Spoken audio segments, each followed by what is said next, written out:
প্রাণকেন্দ্র দিনহাটা চৌপথি। দিনহাটার মানুষ একে ভালোবেসে চৌপথি বলেই চেনে, কিন্তু মজার বিষয় হলো এটি আসলে 5 মাথার মোড়, যেখান থেকে 5টি রাস্তা 5টি ভিন্ন গন্তব্যে ছড়িয়ে পড়েছে।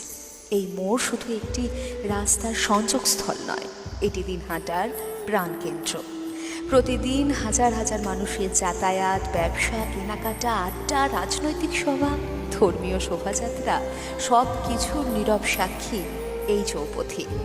পূর্ব দিকে 2টি রাস্তা, একটি সাহেবগঞ্জ রোড যা বামুনহাট হয়ে পৌঁছে যায় চৌধুরীহাটে, অন্যটি বলরামপুর রোড যা তুফানগঞ্জ পেরিয়ে পৌঁছে যায় অসমের পথে। পশ্চিম দিকে রাস্তা গোসানিমারি হয়ে 2টি ভাগে বিভক্ত হয়েছে, একটি সিতাই, অন্যটি শীতলকুচি হয়ে মাথাভাঙার দিকে। দক্ষিণের রাস্তা হলো রংপুর রোড যা গিয়ে মিশেছে গীতালদহে, আর